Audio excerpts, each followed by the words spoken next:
I, Sunil Gupta, welcome you at the platform of Inspiration IAS Academy, and I welcome you in the contemporary lecture series on polity and governance. Today, I have taken the very important, contemporary issue that is related to electoral bond that was declared unconstitutional. Our orientation of discussion is not political, not based upon any kind of the criticism on political ideology that is ruling in the governance. Our orientation is completely competitive, and it is oriented for the prelims as well as for the main examination of the civil services. So let us make the discussion of electoral bond declared unconstitutional. So let us make the discussion, and for the discussion I have to write some of the important fact in this particular smart board. So first, what is the electoral bond? Electoral bond was a part of the scheme. Earlier it was known as the anonymous electoral bond scheme. Anonymous electoral bond scheme was introduced by finance bill, right? So the first time it was introduced as a finance bill 2017, right? This is very important question for the prelims examination when it was introduced. During the budget session of 2017-2018 of the financial year, it was introduced. When enactment is going to be happen, then government introduced finance bill 2017, and based upon that, this parliament enacted, Lok Sabha enacted, and then it has become the Finance Act 2017. Finance Act 2017 has made the amendment, and has to say here amendment in very important one section of there, and this is called the section 182 of Company Act 2013, right? तो company act 2013 का जो section 182 था, उसको इन्होंने एक amendment किया. What was in the section 182 of the company act 2013? इसमें यह था किया हुआ कि कोई भी आदमी पॉलिटिकल फंडिंग कर सकता है, कंट्रीब्यूशन दे सकता है to any political party, right? तो पॉलिटिकल पार्टी को कोई भी आदमी फंडिंग कर सकता है, you can say the contribution दे सकता है उसको, राइट? बट इस कंट्रीब्यूशन का एक कैप था 7.5% ऑफ नेट प्रॉफिट. जितना उस कंपनी का कोई प्रॉफिट होता है, नेट प्रॉफिट, उसका 7.5% से ज़्यादा का वो कंट्रीब्यूशन नहीं दे सकता. ये मेंशन किया हुआ था हमने कंपनी एक्ट 2013 में. ये फिनांस एक्ट 2017 आकर के सेक्शन 182 को अमेंड करते हैं और कहते हैं कि आज के बाद से ये कैप नहीं होगा, यानी कि नेट प्रॉफिट का कोई मतलब नहीं है. Loss making industry can also make the contribution. और सेकंड इंपॉर्टेंट, जितना चाहो उतना कंट्रीब्यूशन तुम दे सकते हो. This is unlimited in nature. And now this particular change has been made in the Company Act 2013. अब देखो, based upon that what happened here ना, we have introduced in 2018. अब आता है मैटर जनवरी 2018, एक स्कीम बनता है जिसका नाम होता है इलेक्टोरल बॉन्ड स्कीम, राइट? और उसी स्कीम में ये पूरे चीज को हम लोग एक सिस्टमेटिकली फॉर्म में मेंशन कर देते हैं कि इस तरह के चीज को आप यहाँ पर आप फंडिंग कर सकते हैं. कोई भी कॉर्पोरेट फंडिंग कर सकता है, कितना भी चाहे फंडिंग कर सकता है. कोई जरूरी नहीं कि वो प्रॉफिट मेकिंग इंडस्ट्री हो, लॉस मेकिंग भी होगा तो भी आप फंडिंग कर सकते हैं. And very well the shell company हमारे यहाँ बनते हैं फॉर द फ्रॉड, वो भी उनके लिए भी एक अपॉर्चुनिटी खुल गई कि अभी पॉलिटिकल फंडिंग कीजिए, doesn't matter, right? So based upon that one, such kind of the discrepancy was there, and such kind of discrepancy अगर यहाँ पर आ गया, कुछ डिस्क्रिमिनेशंस आ गए और कुछ इस तरह के नॉन अकाउंटेबल फीचर आ गए, जाहिर था कोई ना कोई PIL लेकर के सुप्रीम कोर्ट में जाता ही. तो कोई ना कोई PIL लेकर के सुप्रीम कोर्ट में गया, कुछ NGOs गए सुप्रीम कोर्ट में PIL लेकर के. PIL लेने के बाद सुप्रीम कोर्ट ने इसको देखा, एंड सुप्रीम कोर्ट ने 5 जजेस का बेंच थे, right? Constitutional bench, you can से बेंच यहाँ पे था. एंड ये पर्टिकुलर बेंच ने डिक्लेयर कर दिया दिस पर्टिकुलर स्कीम को, यानी कि इलेक्टोरल बॉन्ड स्कीम 2018 को व्हाट, नल एंड वॉइड. और इस अमेंडमेंट को भी डिक्लेयर कर दिया what is called the null and void. So based upon automatically fact यहाँ पर ये null and void घोषित होता है. अब हम लोग जानने की कोशिश करेंगे आखिर किस ग्राउंड पे supreme Court declared it what null and void. तो देखो बच्चे कुछ इंपॉर्टेंट पॉइंट है, एक एक करके हम लोग ने इसको डिस्कस करेंगे. Why Supreme Court declared it, that is a part of null and void, कि आज इन्होंने कहा कि electoral bond declared null and void, right? So some important points are there. I would like to tell you some of the important point one by one here. The first important point is said to be कि it is against fundamental right. So it is against what fundamental rights, कि ये बच्चे rights के against है जो हमने दिया है सिटीजन ऑफ इंडिया को under article 19 clause 1 of the constitution. अब इसमें हमने राइट दिया क्या? इसमें हमने एक इम्पॉर्टेंट राइट इनको दिया है freedom of speech and expression. Speech and expression का हमने इनको राइट दिया है कि ये दोनों राइट आपके है. इसको इंटरप्रिटेशन करने के बाद इनके पास में इन्फर्ड एक राइट आता है जिसको हम कहते हैं right to information, to get all information related to public interest. अब ये मैटर है पब्लिक इंटरेस्ट का, लेकिन यहाँ पर हमने जो बॉन्ड बनाया था that was very confidential in nature. यहाँ पर एनोनिमस कोई भी आदमी कितना भी कंट्रीब्यूशन दे दे लेकिन उसका नाम पब्लिक में नहीं आना था. अब इसका नाम पब्लिक में नहीं आएगा और पब्लिक जान नहीं रही है कौन से किस आदमी ने किस पॉलिटिकल पार्टी को कितने पैसे दिए. तो ऐसे स्थिति में तो ये तो बिल्कुल ही ट्रांसपेरेंसी के अगेंस्ट हो गया. It is against automatically set with the fundamental right under right to information. तो हर एक आदमी को जानने का अधिकार होता है पब्लिक इंटरेस्ट में. ये डेमोक्रेटिक इंटरेस्ट है, यहाँ पर जानने का अधिकार हमें मिलता है. अगर नहीं आप देते हैं then and thereafter this is against the fundamental right guaranteed under article 19. ये तो पहला इंपॉर्टेंट इनका पॉइंट रहा. सेकेंड इंपॉर्टेंट पॉइंट जो बहुत ही ज़्यादा you can say the very important fact has to come here, and this is has to say right to informational privacy, right? तो इन्होंने एक डिस्कशन किया राइट टू इंफॉर्मेशनल प्राइवेसी.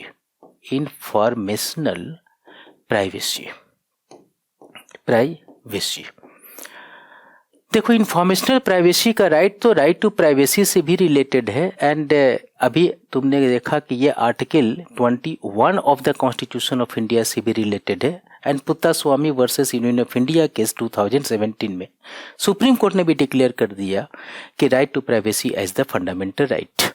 तो हर एक को राइट होता है right to informational privacy. That is very important fact. यहाँ राइट टू इंफॉर्मेशनल प्राइवेसी तो आपके पास में होना चाहिए, लेकिन यहाँ पर सुप्रीम कोर्ट का मानना है it is not influence, it is not applicable for the political contribution.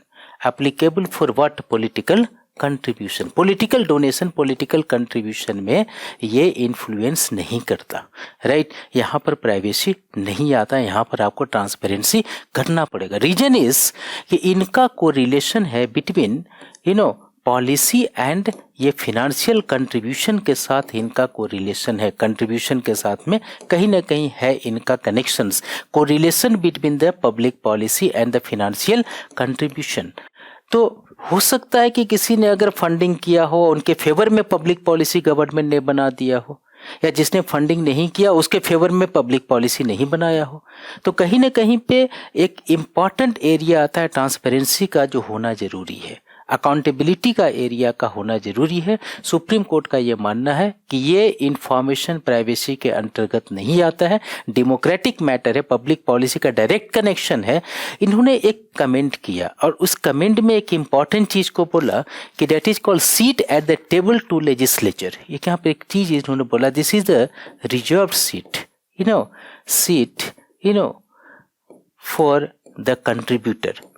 तो कंट्रीब्यूटर के लिए एक सीट ये रिजर्व करता है इन लेजिस्लेचर में. तो based upon this particular fact ये कम से कम इंफॉर्मेशन प्राइवेसी के अगेंस्ट नहीं है. And so it is not to be continued, it must be declared here what null and void here, right? Third important point it has to say here, that is it has not to come under reasonable restriction, not reasonable restrictions. Restrictions here, restriction under article 19 clause 2 of the Constitution of India. Right to ये जो तुमने देखा right to freedom of speech and expression, इसमें reasonable restrictions भी थे, 6 freedom है, reasonable restrictions भी हैं कि government can impose the reasonable restriction on the basis of integrity, sovereignty, defamation, incitement to an offense, contempt of court, so many automatically things are there. And so इसने कहा कि एक चीज जो आपने पर्पस बताया इलेक्टोरल बॉन्ड को confidential रखने का, और वो पर्पस इनका क्या था, उनका पर्पस ये था curbing black money, right, curbing black money. तो ब्लैक मनी को कर्बिंग करना है, ये आपने जो मेंशन किया था भाई साहब ना, ये curbing black money has not to come under the reasonable restriction as mentioned in Article 19 Clause 2 of the Constitution of India. तो एक important fact इनके साथ और भी जुड़ा, and this is related to, this is concerned here, right? एक चीज इन्होंने बोला, selective anonymity to economically resourced contributor, selective anonymity to economically, right, economic resource contributors, economic resource contributor, यहाँ पर एक सिलेक्टिव ऑटोनॉमी आपने दिया है, राइट। सो एनोनिमिटी दिया आपने कि कुछ लोगों को दिया, कुछ को नहीं दिया, खासकर इकोनॉमिक रिसोर्स जो क्रिएट कर रहे हैं। इट इज अगेंस्ट एक इंपॉर्टेंट आर्टिकल के, what is called the article 14 of the constitution of India, equality before law के भी ये अगेंस्ट जाता है। And so these are the one of the important aspect is there, right. एक another important area what they mentioned here, that is, and इसको थोड़ा सा आगे बढ़ाते हुए यहाँ पे लिखे, right, and they have to से here the fifth important point is there, it is against the free and fair election, right. ये इलेक्शन के भी ये अगेंस्ट है, the spirit of free and fair election, and you know very well free and fair election in the democracy that was regarded the basic structure of the Constitution of India under Keswananda Varsi versus State of Kerala case 1973। तो 1973 में हमने इसको free and fair election को ही मान लिया था basic structure, and ये इनके अगेंस्ट हुआ। यहाँ पर इलेक्टोरल यानी वोटर का ट्रांसपेरेंसी, राइट टू इंफॉर्मेशन होता है, टू नो कि हाँ कि फ्री एंड फेयर इलेक्शन के लिए ऐसा नहीं हो कि कोई इलेक्शन बायस्ड हो, एक्सपेंडिचर और the particular contribution should be under the transparency in the system. तो बेस्ड अपॉन दैट वन एक इम्पॉर्टेंट चीज जो इन्होंने मेंशन किया, that is one of the important aspect of the discussion. Another important area जो इन्होंने लिया है, and that is related to, that is called violation of electoral integrity. This is called electoral integrity, right, integrity electoral integrity के भी ये against है, right. सो election में एक अपना इंटीग्रिटी जो प्रॉपर एथिकल ओरिएंटेशन होता है उसके साथ होना चाहिए, इसके भी अगेंस्ट है। And another important is that this is the possibilities of the corruption in the public governance, corruption in public governance, public governance में एक करप्शन भी हो सकता है, बिकॉज यहाँ पर दो इम्पॉर्टेंट जो एरिया है, one is called the unlimited funding, right. एक तो फंडिंग कैसा है, अनलिमिटेड है, और दूसरा इम्पॉर्टेंट चीज यहाँ पर एक ये है एनोनिमिटी है, जो कंट्रीब्यूटर को कोई आदमी देख भी नहीं पा रहा है, अनलिमिटेड है anonymity, one of the important aspect has to come here.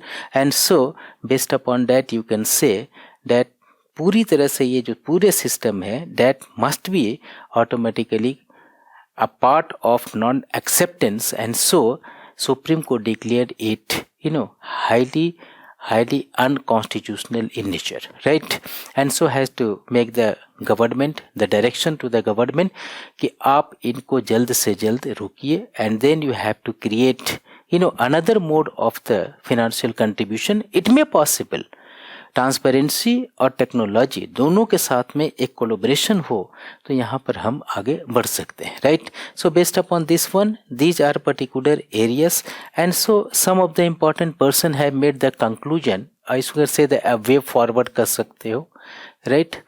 तो ये एक वे फॉरवर्ड यहाँ पर आया और इसमें एक वे फॉरवर्ड ये है पर्टिकुलरली कि आप टेक्नोलॉजिकल टेक एनेबल्ड, राइट, एक कंट्रीब्यूशन प्रोसेस हो सकता है, contribution possible with transparency, right. Transparency के साथ में आप इनको दीजिए and so automatically you have to give the transparency and आप जिनको कंट्रीब्यूशन देना है, everything automatically should be there, public policy should be transparent in the system here and there should not be any manifestly arbitrariness, no manifestly arbitrariness while deciding public policy or the rules or regulations, a legislation, policy oblique legislation for the political funding, right. तो इसके बारे में यहाँ पर mention किया है. कुछ लोग का मानना ये था कि आप पॉलिटिकल फंडिंग कीजिए, पॉलिटिकल फंडिंग के साथ साथ एक सप्लीमेंट्री इंद्रजीत गुप्ता कमेटी का भी रिकमेंडेशन था, स्टेट फंडिंग ऑफ इलेक्शन.